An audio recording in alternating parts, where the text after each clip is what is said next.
Are we alone, or are there ghosts and spirits living among us? There are several believers out there, including a Greenwood, Indiana couple who recently came up with a technology that they say allows anyone to communicate with the dead, and we put that app to the test.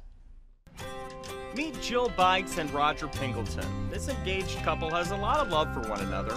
It's a love of a different kind, though, the paranormal, that seems to have them talking more about the unknown than their impending nuptials. I think it behooves all of us to realize that there's more to this world than we can sometimes see. Bites and Pingleton are just two of the many who go ghost hunting on the regular, and with a new app called Spirit Storybox that they designed, even more people may be searching for spirits than ever before, this time with the use of their iPhone. Our app speaks several words. It can actually speak short phrases. How's it work? But it'll start to pick up, and then the needle will go to the red, and the first word will spit here. Each word a form of communication from a spirit detected in the room about something or someone. It looks for order and chaos.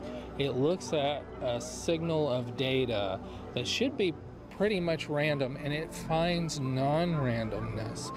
And we believe it's that signal of data that the spirits can actually manipulate. We decided to put the app to the test, firing it up at one of Louisville's most haunted places, the Conrad-Caldwell House and Museum. Everyone seems to have a story about this spooky place. I know I had a couple stop a couple weeks ago, and they had been walking by late at night, and there was on the third floor what they thought were flames in the window. Bites has stories too. Last time she was here, even she got weirded out. I saw a black shadow figure move down the stairs with my own eyes, probably no less than 20 feet away.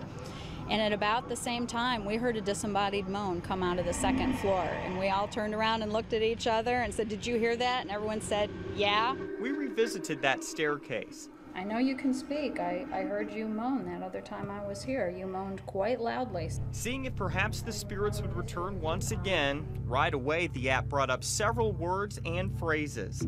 Sinister connotations. Sun explorers. Sun explorers.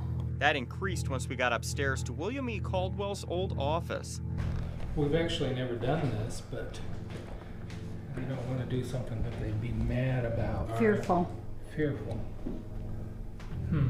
Fearful. I was a little fearful of putting this here. Yeah, don't mess with the museum item.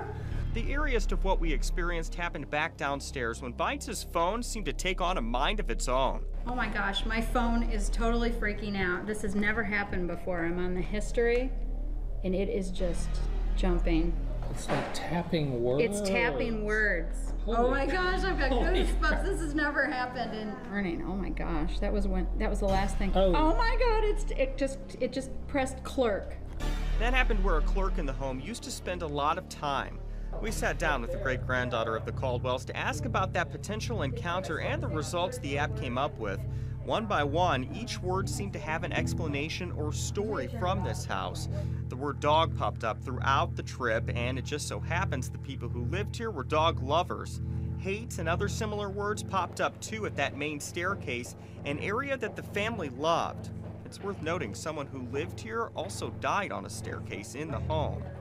In particular, this person is extremely protective of the museum and of its belongings, and just wants to make sure things are taken care of. If you're a skeptic, perhaps a trip to this house alone, The energy swarm is picking up. in the dark with the app, just might make you a believer. There's too many experiences for there not to be some truth in it. Well, there you go. If you want to check out the Spirit Storybox app, it's available now for 99 cents on iTunes. I have to admit, I love that stuff. Do you? You know, I actually tried the app out here when it was dark late one night, and it kept saying, "Kelly, Kelly." I guess it's your turn to scare me since I scared you with the zombies. You did. You got me good last week.